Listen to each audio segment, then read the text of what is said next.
Price Lord. இந்த நாளிலுமாய் கூட கண்மலையிலிருந்து கிடைக்கிறதான ஆறாவது ஒரு காரியத்தை நாம் தியானிக்க போகிறோம். கடந்த 5 நாட்களாய் கண்மலையிலிருந்து நமக்கு ரட்சிப்பும், கண்மலையிலிருந்து நமக்கு தண்ணீரும், கண்மலையிலிருந்து நமக்கு எண்ணெயும், கண்மலையிலிருந்து நமக்கு தேனும், கண்மலையிலிருந்து நமக்கு அடைக்கலம் கிடைக்கும் என்று நாம் தியானிச்சிருக்கிறோம். இந்த நாட்களுமாய் கூட கண்மலையிலிருந்து நமக்கு ஆறாவது கிடைக்கிற ஒரு காரியம் என்னென்னு சொன்னால், நமக்கு இளைப்பாறுதல் கிடைக்குமா. இதற்கு ஆதாரமாய் கூட யாத்திராகமத்தின் புஸ்தகம் 33ஆம் அதிகாரம் 22ஆம் வசனத்தை நாம் வாசிக்கும் போது அங்கே இப்படியே சொல்லுகிறது, என் மகிமை கடந்து போகும்போது நான் உன்னை அந்த கண்மலையின் வெடிப்பிலே வைத்து நான் கடந்து போக மட்டும் என் கரத்தினால் உன்னை மூடுவேன். இங்கே வேதம் சொல்லுகிறது, மோசேக்கு சொல்கிறாரு, என் கண்மலையின் வெடிப்பிலே வைத்து நான் கடந்து போக மட்டும் என் கரத்தினால் உன்னை மூடுவேன்.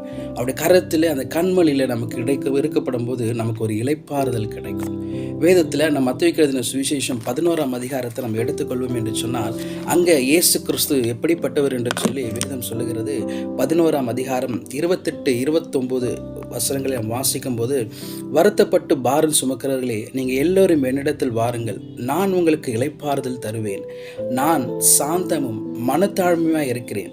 என் நுகத்தை உங்கள் மேல் ஏற்றுக்கொண்டு என்னிடத்தில் கற்றுக்கொள்ளுங்கள், அப்பொழுது உங்கள் ஆத்துமாக்கு இளைப்பாறுதல் கிடைக்கும். வேதம் சொல்லுகிறது, அவரிடத்தில் நாம் வரப்படும் போது அந்த கண்மலை நமக்கு என்ன கிடைக்கிறதா, நம்முடைய ஆத்மாவுக்கும் நம்ம சரீரத்திற்கும் இளைப்பாறுதலை கொடுக்கிறதா இருக்கிறது.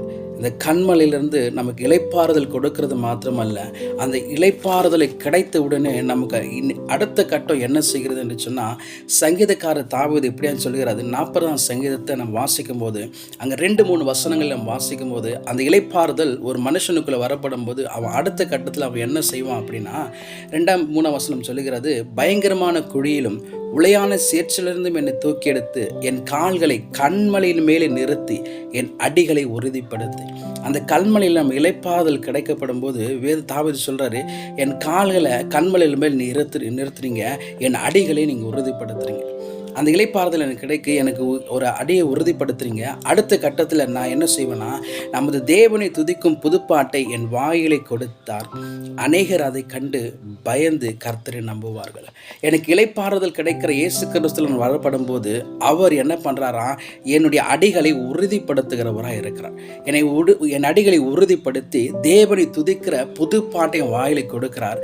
அது கேட்ட உடனே அநேக ஜனங்கள் என்ன நம்பல, கர்த்தரை நம்புவார்கள். அந்த இளைப்பாறுதல் இடத்துல நம்ம கடந்து வரப்படும் போது தான் நம்ம அடிகளை அவர் உறுதிப்படுத்துகிறவராக இருக்கிறார். நமக்கும் தாவீது கொடுத்த கிருபைகளை கொடுக்கிறவராக இருக்கிறார். இந்த 6வது நாளுமாய் கூட கண்மலையிலிருந்து நமக்கு இளைப்பாறுதல் கிடைக்கிறது. அந்த இளைப்பாறுதல் அவரிடத்தில் நம்ம கடந்து வரும்போது தான் நமக்கும் நம்ம ஆத்மாக்கும் அவர் இளைப்பாறுதல் கொடுக்கிறவராக இருக்கிறார். கர்த்தர் தாமே இந்த வார்த்தை நிமித்தம் நம்மை நடத்துவாராக. ஆமீன்.